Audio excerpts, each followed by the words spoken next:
As you learn about the narcissistic pattern, it's also wise to reflect on the much healthier alternatives. Now, below you're going to find a link to my new extensive course called Ready, Set, Connect. It addresses both the mindset and the skills involved in gratifying relationships, and I hope you'll find it to be quite therapeutic.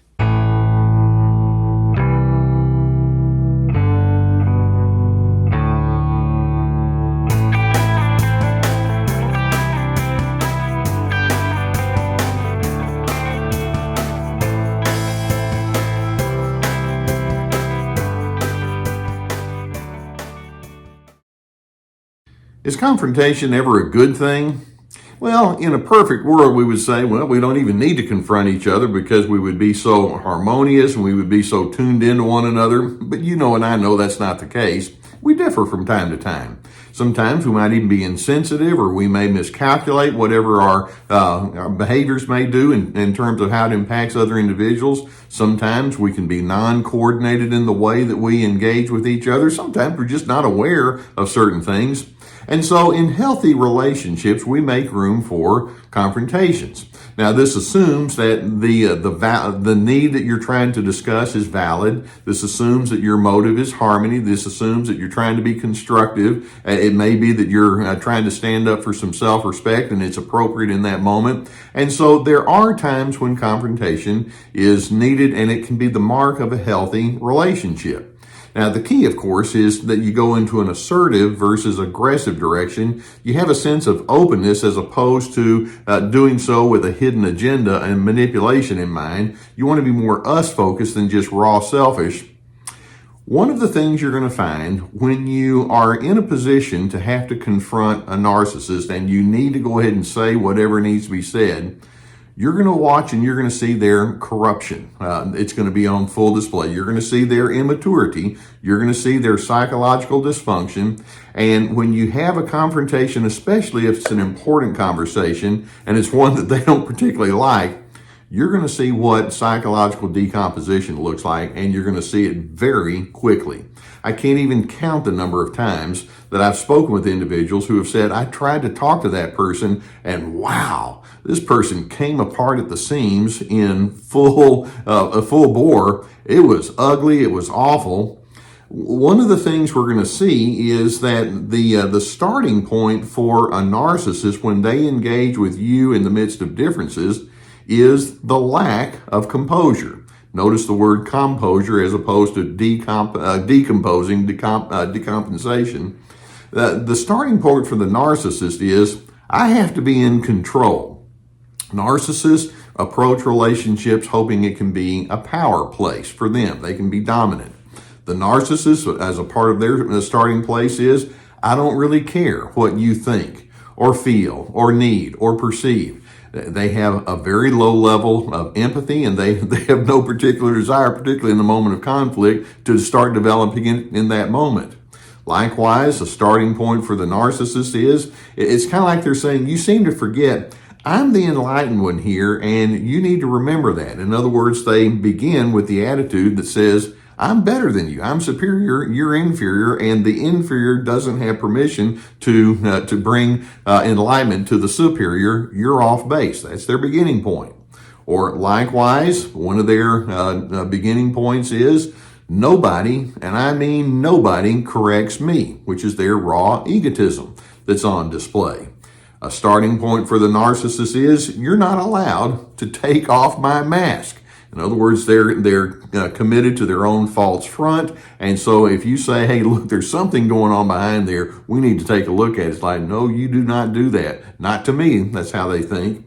Or another starting point that they have is, I will take whatever words you throw at me and I'm going to use it against you. In other words, they're manipulators.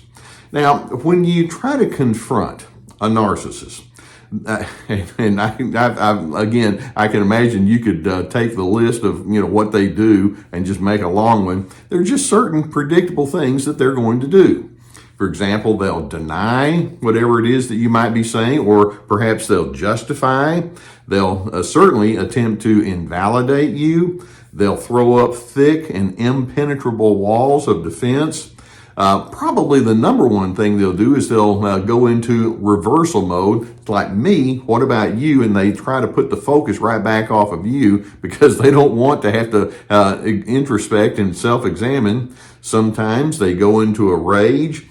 Sometimes they'll tell you you've got your facts all wrong, and therefore they'll invalidate you, particularly when there's something subjective. It's like, well, I'm feeling this. Well, you shouldn't feel that way. Sometimes they'll go off topic. You're trying to focus on something, and they'll bring some other things into the equation that don't really have anything to do with what's being said. Many times they'll call you names. They can shout and scream and rage. They can go into shutdown mode. They can become passive aggressive. Sometimes the passive aggressive is immediate. Sometimes it becomes a long-standing reaction for a couple of days or more after the confrontation.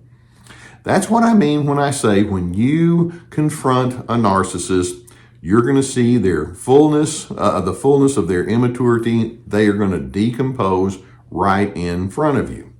See, it's important for the narcissist to maintain that better than thou image, and they can't stand it when you say, well, why don't we approach one another as one human being to another human being who each have needs, but in their mind, it's like, now they can't be honest and say this, but it's like, I'm too inept to do that. I don't know what to do whenever our differences come up.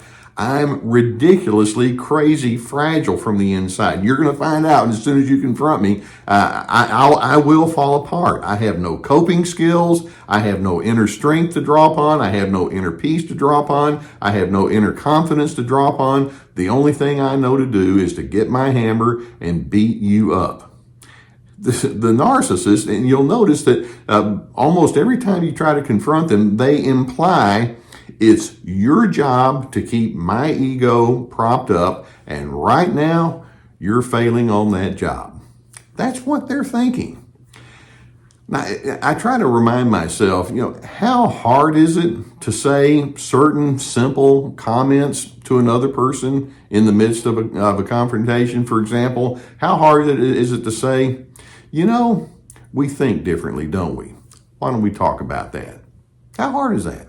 Or how hard is it to say, I hadn't considered your perspective, but you have my assurance, I'll think about what you're telling me and I'll think about it carefully. How hard is that? You don't even have to agree, but I'll think about it. To you, it makes sense. Or how hard is it for someone to say, I can tell this topic that you're coming up with is important to you. Okay, I'm listening. Or how hard is it to say, it's not a shock to see that sometimes I make blunders, or sometimes I do err. You got me on that.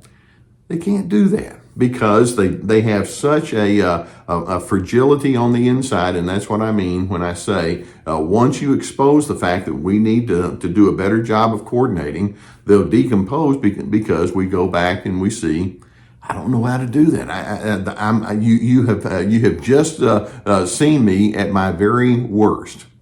No matter how stubborn they are, no matter how invalidating they are, no matter how mean they are, no matter how loud they are, or convincing or blustery, make no mistake, the narcissist in the midst of their decomposition is conveying, I haven't grown up yet.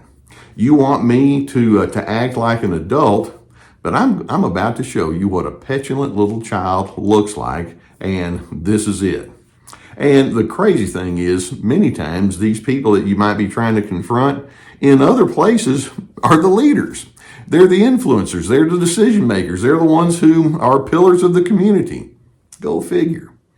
Now, let's understand that when you're dealing with a narcissist who decomposes in the midst of a confrontation, you're dealing with a desperate person. And they desperately want you to jump into the competition with them because that's what they see it as. It's kind of like the pig in the pig pen. They want you to get in there and you get dirty, and they love it. Because when you jump into the competition, then it allows them to go into the pattern of what we refer to as blame reversal. It's like, look at how impossible you're being toward me. And you're thinking, I'm the one who had the grievance. And that's like, no, you're the one who's bringing all the crap here to this relationship. And then they just go straight into you and tell you how awful you are. let's not jump into that game. I've heard so many people who have said, hey, Dr. C, I tried to confront that person. I thought I was reasonable. I thought that I was being constructive, but it just didn't work. And when I hear that, I try to remind myself, please don't say it just didn't work. It didn't work on their part, but it can still work on your side of the equation. The fact is, if you maintain your sense of decency, if you maintain your sense of constructive communication, it works. They just are not responding to it well. You're upholding your side of the equation when you try to maintain that healthy assertiveness and the boundaries and the consequences and the stipulations that go along with it without you decomposing. But when that narcissist, despite the fact that you're working on it pretty well, the narcissist is letting it be known, I'm not going to be a partner in this with you. So that leaves you with certain questions to ask yourself. First, can I remain true to my maturity in the midst of their lack of maturity? Another question is, when do I need to cease confronting and just simply do? There are times when it's like, well, I've got some things I need to do, but I have to have their approval. Well, maybe you don't. Maybe you don't have to have their coordination. Maybe you just need to stop confronting and just go and be who you are.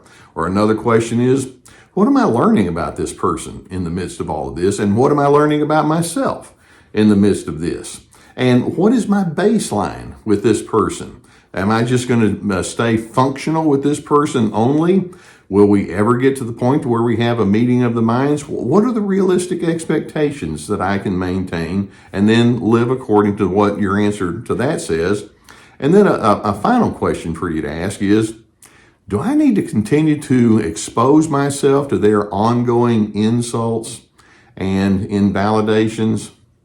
Let's keep in mind that when something decomposes, basically it illustrates there's something rotten in there. That's one of the terms we can use. And you know what? I don't like the smell that it generates. I'm having to get away from that. I need to stay true to who I am.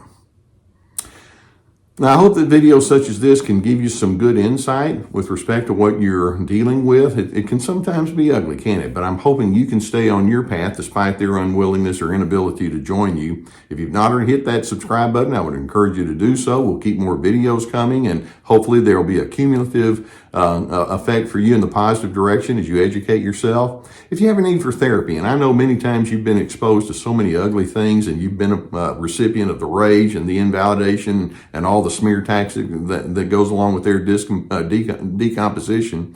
If you have a need for therapy, please seek it out. You know, I've been sponsored for years now by the people at BetterHelp.com. It's online, it's affordable, it's accessible, it's effective. And so we have a link that's beneath this video that will take you to their website. There's a whole team of licensed professional therapists that you can connect with.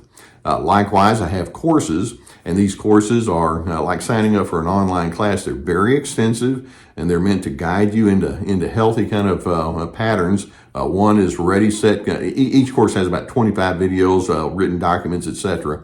One course is Ready, Set, Connect, about making good connections, free to be, finding yourself despite their controlling ways. This is me establishing your boundaries. We also have webinars, which is a little bit of a different kind of format. We have my podcast, we have lots of articles, my books on the website, lots of resources. Okay, you can tell a lot about a person's maturity when you see how they're going to manage confrontations. Narcissists are primed to decompose right there on the spot. They have too little healthiness to draw upon, particularly in those moments. That being the case, I'm hoping you can decide, I'm not going to play their game. I'm staying inside my healthy parameters because, you see, I want to be that person of steadiness, and I'm aiming to be more of a person of peace.